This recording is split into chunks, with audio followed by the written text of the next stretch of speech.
세상의 모든 미디어를 탐구한다. 별가람 스위치쇼. MC 고예빈입니다. 경제, 경영에 대해서 간단하게 알아볼까요? 첫 번째로 알아볼 경제, 경영은 새로 개편된 경영 제도입니다. 경제, 경영의 법에 대한 이야기는 여러분들에게 생소하실 텐데요.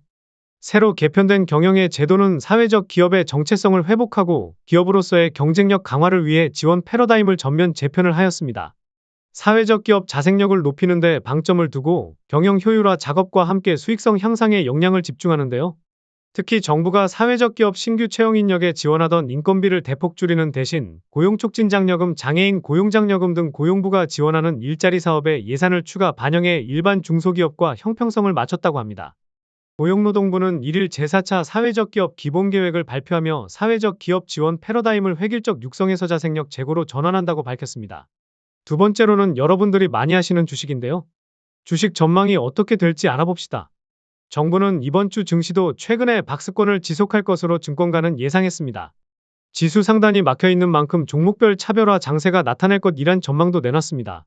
김영환 미래에셋증권 연구원은 최근 미국 금융시장에서는 노동시장의 과열이 진정되면서 페드의 추가 긴축 우려가 완화되고 있다며 한국 입장에서도 미국 금리 상승 압력이 완화된다는 점은 긍정적이라고 분석했지만 미국 노동시장이 위축되는 경우 한국의 미국향 소비재 수출은 어느 정도 영향을 받을 수밖에 없다는 점에서 한국 수출 회복 시점은 지연될 우려가 있고 이로 인해 단기적으로 한국 주식시장의 성과가 미국 주식시장보다 뒤처지는 상황이 나타날 수 있다 고 짚었습니다.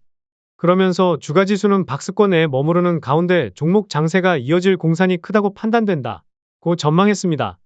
마지막으로는 기업에서 제일 중요한 재무제표에 대해서 이야기를 해볼 것입니다. 재무제표에 오류가 생기면 어떠한 문제점이 일어나는지 유형별로 알아봅시다. 첫째, 잘못된 의사결정입니다.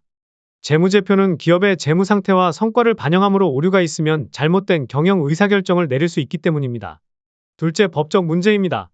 재무제표에 오류가 있다면 법적 문제가 발생할 수 있으며 회계감사나 규제기관의 감사를 통과하지 못할 수 있는 상황이 일어납니다. 셋째, 신용도 하락이 있습니다. 투자자, 신용평가 기관 및 여타 이해 관계자들은 재무제표를 토대로 기업의 신용도를 판단함으로 오류로 인해 신용도가 하락할 수도 있습니다. 따라서 기업은 재무제표의 정확성을 유지하고 감사 및 검토 절차를 준수하여 재무보고의 정확성을 확보해야 합니다. 지금까지 별가람 스위치쇼 MC 고예빈이었습니다. 감사합니다.